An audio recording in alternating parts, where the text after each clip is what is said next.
So today we're going to be identifying the key features of fables, myths and legends. So the first thing that we're going to be doing is taking a look at some modern day examples of things which exhibit some of the key features that we'll be looking at later. You may recognise some of the clips that you're about to see, so hopefully you'll recognise some of the key features that we'll again be looking at later.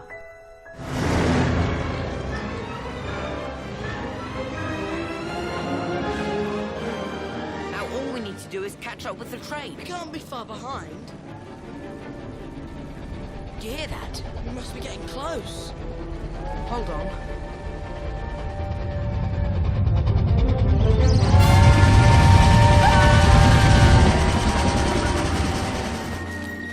You're late. A wizard is never late, Frodo Baggins. Nor is he early. He arrives precisely when he means to. All right, coming in.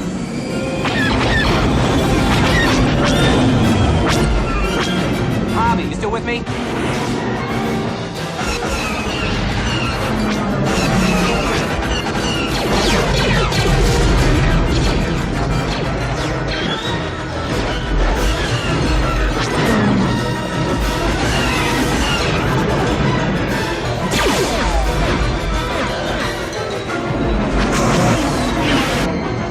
Too strong for blasters. Rogue group, use your harpoons and tow cables. Go for the legs. It might be our only chance of stopping them.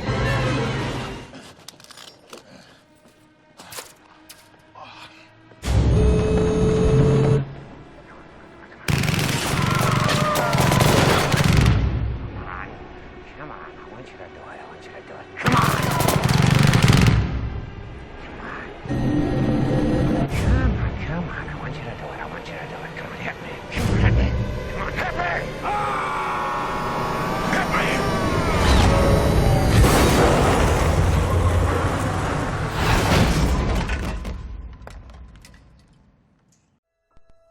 Okay, so the first thing that we're going to do is we're going to look at myths. So the word myth has come from the Greek word mythos, which means word or story.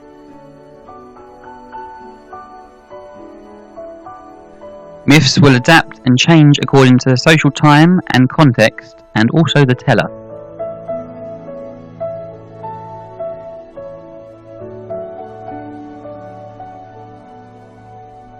Myths serve two purposes. One is to help answer awkward questions such as who made the world, how will it end, and the other purpose is to help justify an existing social system or to justify any customs that we might have. Myths won't usually be set in a specific time, but just the distant past.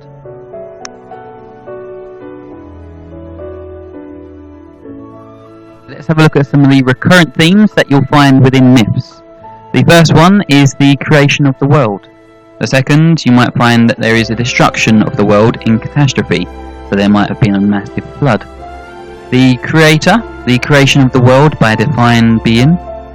The Great Mother, creator gods tend to be male, but work of creation is often delegated to Earth Mother. There are also heroes. Myths will also teach by example.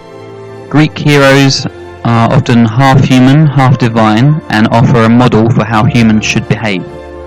There also tends to be the death and the underworld, and also all mythologies offer hope of life after death. Okay, let's have a look at some of the key features that we'll find within a legend. Unlike myths, they are set in an historical time. There is often debate whether they have some basis in fact, so whether or not they're actually part real. Legends will preserve the past in an exaggerated form. Heroes of legends are often raised by surrogate parents, rarely female, but females will often play important roles within the story. There are often fantastic beasts such as unicorns, dragons and winged horses. There are a lot of similarities between myths and legends, however legends will tend to be more likely to happen and based on real characters or events. So let's have a look at some of the themes found within legends. You'll also often find that it's good and evil. There will often be a friend and a foe. There will often be magic and the supernatural. There will often be rich and poor, or rags to riches and riches to rags tale. There will often be wise and foolish characters, and also strong and weak characters. There's often going to be some just and unjust, so fair and unfair parts of the story. Legends will often be based on a quest or a search, and that will be the character's journey. There's also likely to be trials and forfeits that the main character has to go through. So lastly, we're going to look at what is a fable. So a fable will set out to try and teach the reader a lesson about life. A fable will often be a short story that makes a moral point while trying to entertain the reader. Animal characters are often used to inhibit the characteristics of human behaviour. Details that do not matter are often not included. Fables are generally fictitious, only caring about the story's message. The main characters will often be named in the title, for instance, the hare and the tortoise and the boy who cried wolf. Animal characters will tend to speak, which means the audience is able to learn human morals without pointing the finger at a human. Okay, it's your turn. So, your task is to sort the short stories that your teacher should have placed on your desk into whether they are fables, legends, or myths. So don't forget all the characteristics that we've just looked at. Hopefully you've made a note of them and will be able to sort these stories into whether or not they're fables, myths, or legends.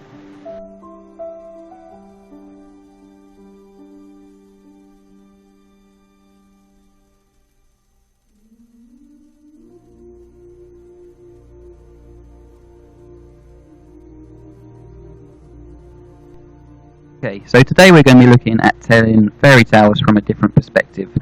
So the first thing that we're going to be doing is looking at 3 short clips from some fairy tales that I'm sure you know. We've got Cinderella, Jack and the Beanstalk, and 3 Little Pigs. While watching these clips, I just want you to think about the different characters that are found within these fairy tales and how their story might differ to the main characters. Oh, just leave it to me. What a gown this will be. Bibbidi-bobbidi, bibbidi-bobbidi, bibbidi-bobbidi. Oh, it's a beautiful dress. Whoa! You don't know. Jack, They found a nice place near the woods and they wish to settle down. What happens if we've only heard one side of the story? I'm going to show you a short clip now which shows the wolf side of the story in the 3 Little Pigs. Everybody knows the story of the 3 Little Pigs. Or at least they think they do. But I'll let you in a little secret. Nobody knows the real story. Because nobody ever heard my side of the story. I'm the wolf. Alexander T. Wolf. You can call me Al. I don't know how this big bad wolf thing got started, but it's all wrong. Maybe it's because of our diet. Hey, it's not my fault wolves eat cute little animals like bunnies and sheeps and pigs. It's just the way we are. If cheeseburgers were cute, folks would probably think you were big and bad too. But like I was saying, the whole big bad wolf thing is all wrong. The real story is about a sneeze and a cup of sugar. This is the real story. Way back in Once Upon a Time, I was making a birthday cake for my dear old granny. And I had this terrible sneezing cold. And then I ran out of sugar. So I walked down the street to ask my neighbor for a cup of sugar. Now, this neighbor was a pig. And he wasn't too bright neither. He had his whole house built out of straw. Can you believe it? I mean, who in his right mind builds a house out of straw? So of course, the minute I knocked on the door, it fell right in. I didn't just want to walk right into someone else's house, so I called out. Hello?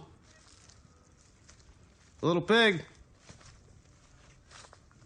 Little pig, are you in? Are you in here? No answer. I was just about to go home without a cup of sugar for my dear old granny's birthday cake. And that's when my nose started to itch. I felt a sneeze coming on. I huffed. And I snuffed. And I sneezed a great sneeze. And you know what? That whole darn house fell down. And right in the middle of that pile of straw was our first little pig, dead as a doornail. He'd been home the whole time. It seemed like a shame to leave a perfectly good ham dinner just, lying there in the straw. So I ate it up. I ate the pig. I think it was like a big cheeseburger just lying there. I was feeling a little better, but I still didn't have my cup of sugar. So I went to the next neighbor's house. Now this neighbor was the first little pig's brother. He was a little smarter, but not much. He had a house built of sticks. I rang the bell in the stick house. Nobody answered. And then I called. "Hey, Mr. Pig! Mr. Pig, are you in?" Then he yelled back. "Go away, Wolf. You can't come in. I'm shaving the hairs on my chinny chin chin." I had just grabbed the doorknob when I felt another sneeze coming on. I huffed, and I snuffed, and I tried to cover my mouth this time, but I sneezed a great sneeze. And you're not going to believe it, but this guy's house fell down just like his brother's. And when the dust cleared, there was a second little pig dead as a doornail. Wolf's honor. Now, food will spoil if you just leave it out in the open. So I did the only thing that was left to do. I had dinner again. Think of it as like a second helping. I was getting awfully full, but my cold was feeling a little better. And I still didn't have my cup of sugar for my dear old granny's birthday cake. So I went to the next house. And this guy was the first and second pig's brother. He must have been the brains of the family, because he had built his house out of bricks. I knocked on the brick house. No answer. So I called.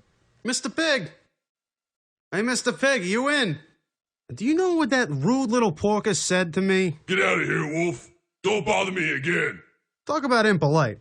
He probably had a whole sack full of sugar in there, and he wouldn't even give me one little cup for my dear sweet granny's birthday cake. What a pig.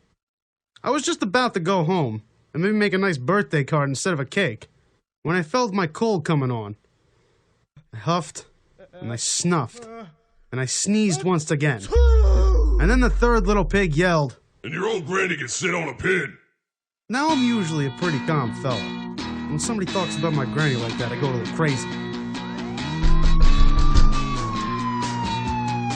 When the cops drove up, of course, I was trying to break down the pig's door. And the whole time I was huffing and puffing and sneezing and making a real scene. The rest, as they say, is history. The news reporters found out about the two pigs I had for dinner.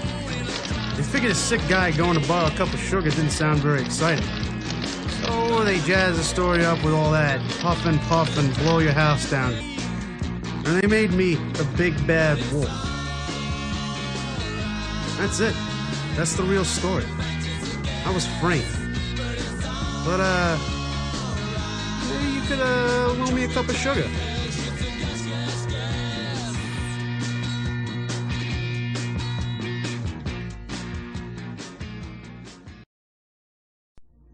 Okay, so let's just take a moment to think about how a story will change completely when looked at with a different perspective. I'm going to show you 3 short clips now. One from Jack and the Beanstalk, one from Cinderella, and one from Little Red Riding Hood. But these will be looking at just the different characters who are often seen as the bad guy. So let's just take a moment while watching these clips to think about how their story might differ if we look at it from their perspective. So we've got the giants from Jack and the Beanstalk, whose home has just been broken into by a massive beanstalk, and Jack comes and steals all his things.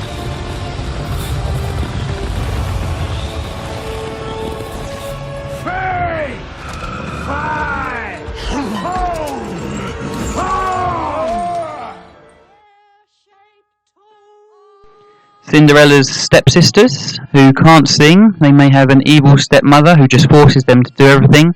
They've been taken from their home and moved into Cinderella's home.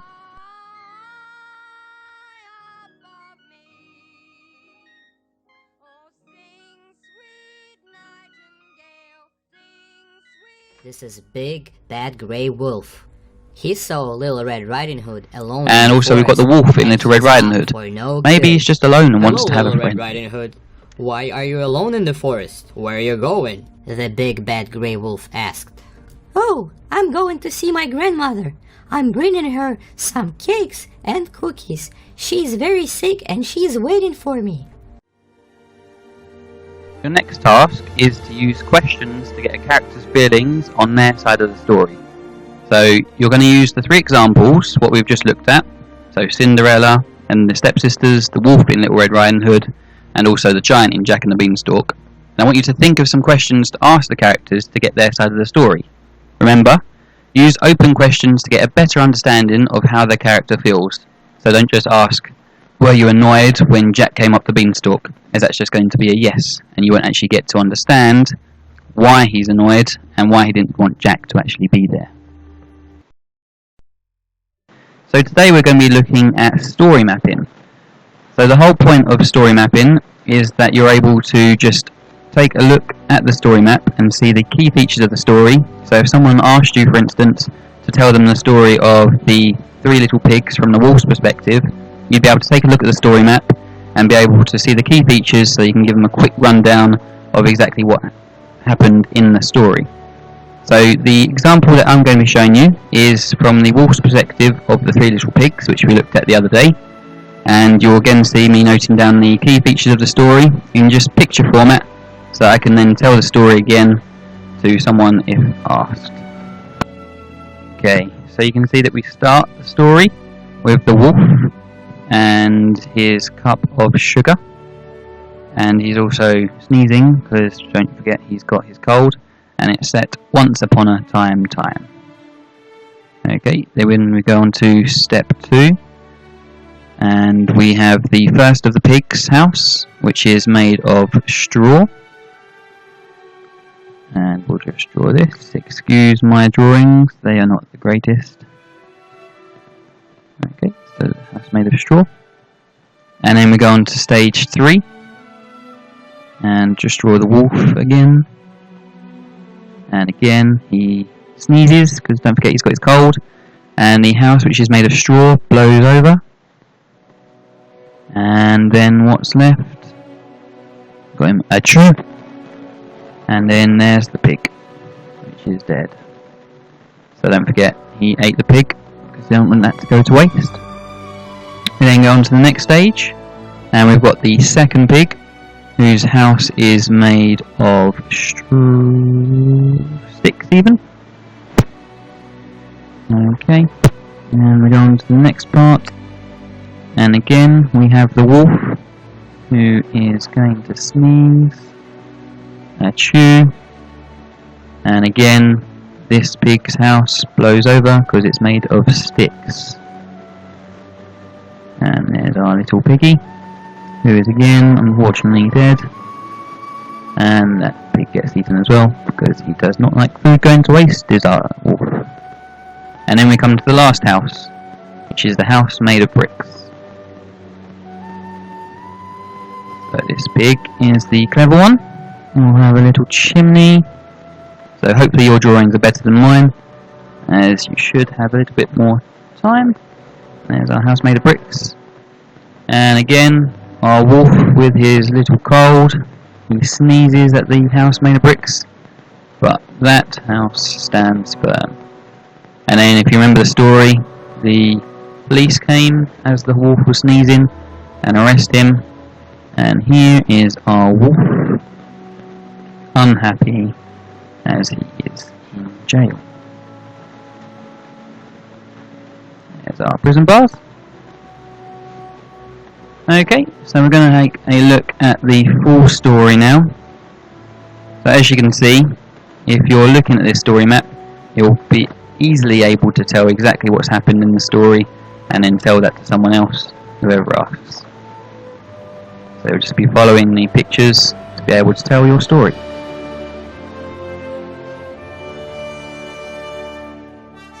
And it's your turn. So I want you to use the characters that you ask questions to. So we've got the stepsisters from Cinderella, the giant from Jack and the Beanstalk, and also the wolf from Little Red Riding Hood. And I want you to design your own story map from their perspective. Okay, so I want you to go through all the normal stages of the story, but I want you to tell it from these characters' perspective. So hopefully your story will end up different, and it might put the good characters, or the commonly good characters, in a different light, and then we'll also be able to see what the actual apparent bad characters are like in their normal lives. We're at the very final stage now, which is writing your very own story from the different characters' perspective. Okay, I'm going to show you an example now, which is one that I've written from the wolf from Little Red Riding Hood. I've written from the wolf's perspective, using my story map to actually map out the key points of the story. As I go through, I edit my story to make sure that I'm including lots of adjectives and making sure that the story actually makes sense. And then after I've shown you this, it will be your turn. Start with once upon a time, there lived a wolf who lived alone in the dark, haunted woods. Those who walked past him kept their distance or kept their heads down and hurried past as quickly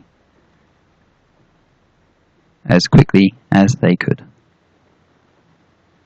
Okay, I could add some more adjectives to the part about the wolf, so we'll go with lived a shy, friendly wolf. That's better. Okay, next. The wolf had only ever wished for one friend to keep him company in the woods. Okay, that he walked around on his own. Everything else too scared to approach him, running in fear when they saw him coming. Okay. One day, the wolf the wolf was just minding his own business, looking at the birds fly through the trees. We can change that. The tall. What can we have? The tall, strong trees. No, we can do better than strong. The tall. Let's get rid of tall. The thick, impressive trees. Okay, let's move that down. When he heard a little girl walking through the woods, singing a song, we can do better. Singing the most beautiful of songs. Okay, that's better. Right, next. The wolf knew what kind of creatures, no, we can do better, lurked in these woods, and feared that this girl was going to be heard by a creature that would not be as friendly as him. Okay. On to the next part. Hurriedly. Let's spell it right. Hurriedly. Nope. Get rid of that. Quickly. Nope. Have quickly. Okay, misspelled that again. Let's go back. And quickly, the wolf ran through the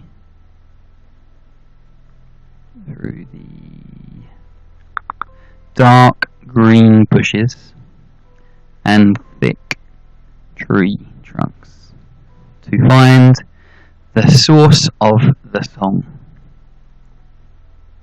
Okay. Before long, the wolf stumbled upon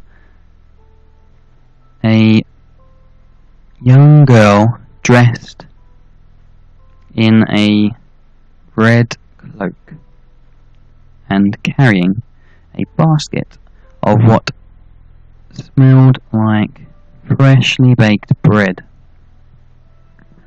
Okay. Excuse me, dear. Where is it that you are going? All alone in these dangerous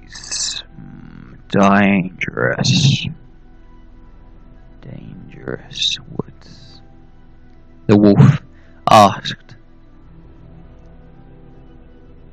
in a hushed voice, trying not to scare her away, much like the other creatures. Okay, what can we have her reply with?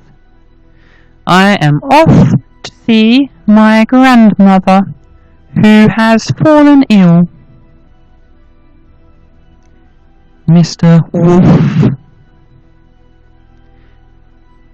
my mother has told me not to speak to anyone, so I would appreciate if you left me to my journey. The girl barked back. Okay, so you can see that we're changing the perspective of the wolf and also Little Red Riding Hood now. The wolf was taken aback by the girl and her response, the girl's response, the girl's unfriendly response, the girl's harsh response.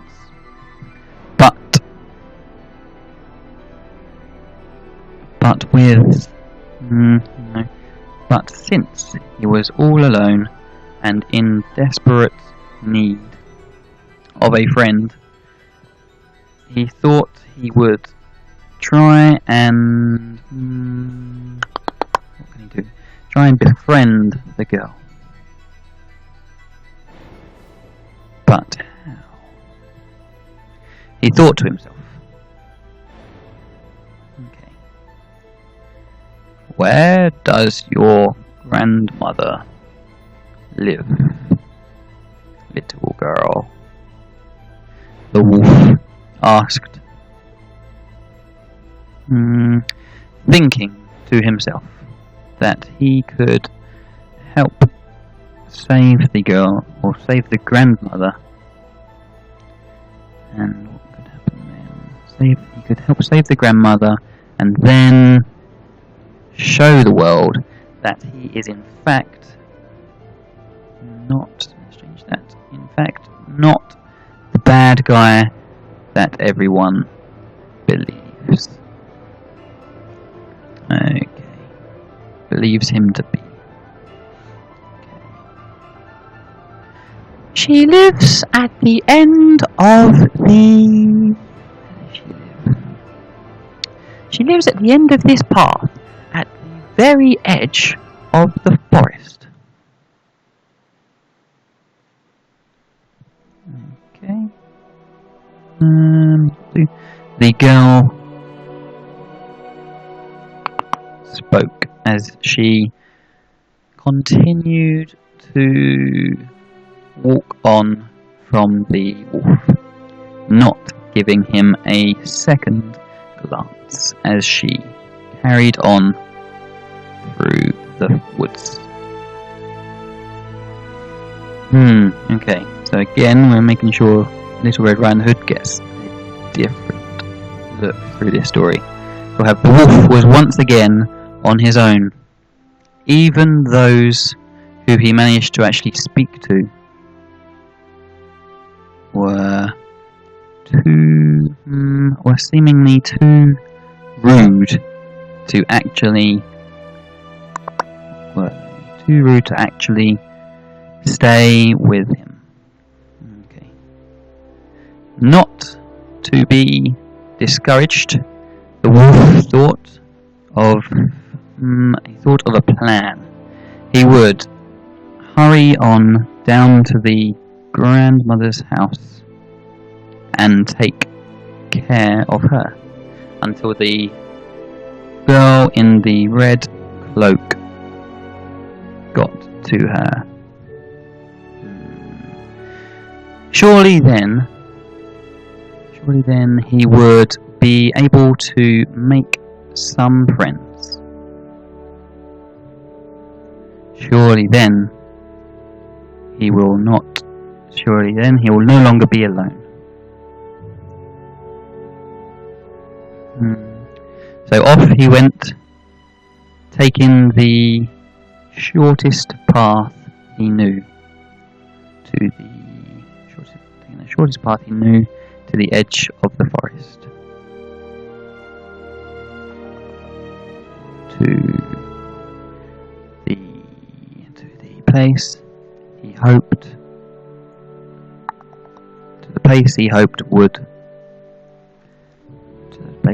would bring a new life.